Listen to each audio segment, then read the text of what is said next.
Hello everybody and welcome back to the Ultimate Fashion History for an episode in our series 20th Century Style Icons. This episode is more of a fashion eulogy. This lady has been on my list to do a 20th Century Style Icon episode about for the longest time, and it's sort of sad that I'm doing it today because this morning we learnt of the passing of not only an American national treasure, but I would say an international treasure, the marvelous Miss Doris Day. I know I am not alone in feeling that we have lost a friend. My dad actually did lose a friend with the passing of Doris Day.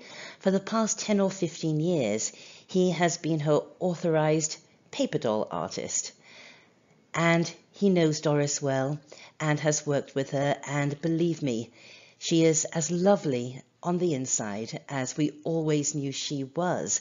He also told me that she was sharp as a tack and very aware of her image and very aware of her relationship with fashion. Evidently, she remembered every piece of wardrobe she ever wore in a movie. I'm not going to talk about her career and her accomplishments.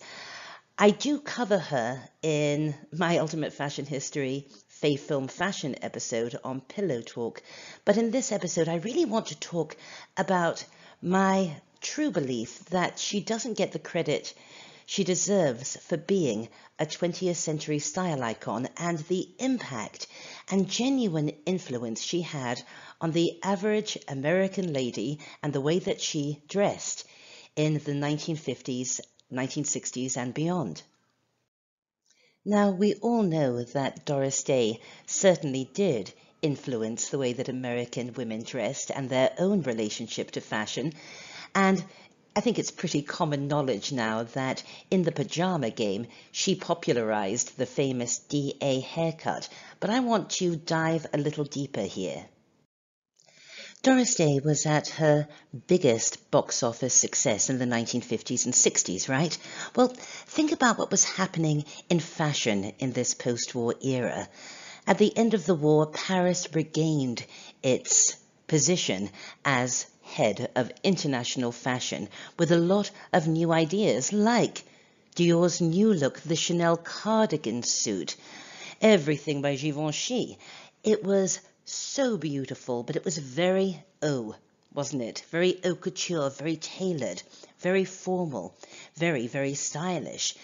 And although American women loved it, how could this possibly translate if you were a blonde, freckled-faced, all-American, girl-next-door housewife? Certainly, this look worked perfectly for Audrey Hepburn, très chic, and if you were American, certainly on somebody like Susie Parker, a model or a debutante. But how was this going to translate? Believe it or not, these looks were very intimidating to the average American housewife.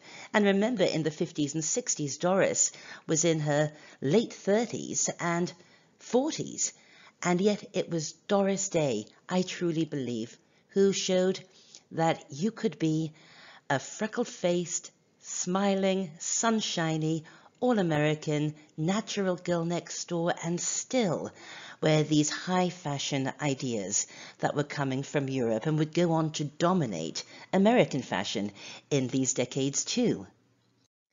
Time and time again, she brought high fashion to suburban America and really showed the ladies who went to see her movies, her audience, that they too could embrace these ideas without losing any of their all-American flair.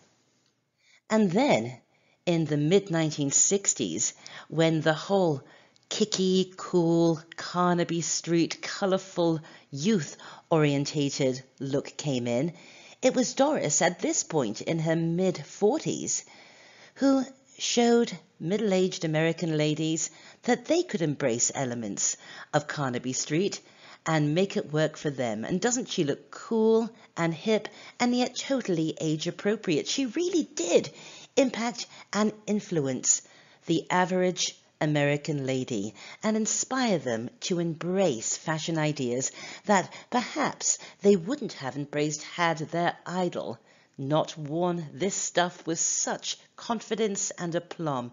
She really did have a wonderful relationship to fashion. And I think she should get credit for this. And maybe now, with her passing, she will.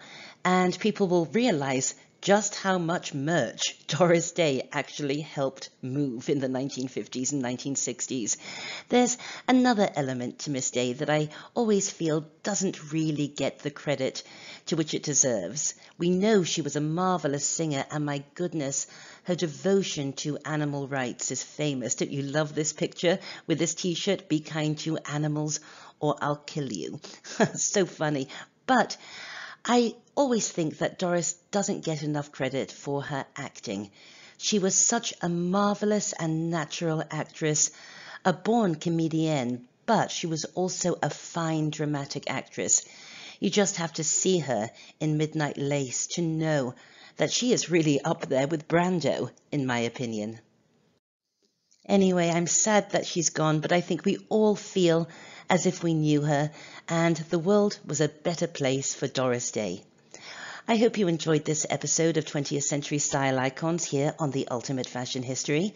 You can contact me through my website, amandahallay.com. Join our Facebook group. We always have loads of fun over there. Check out our books at our publishing company, Dean Street Press. I'll be back very soon with a new episode on The Ultimate Fashion History. So until then, just click that little circle to subscribe. And as always, thanks for watching.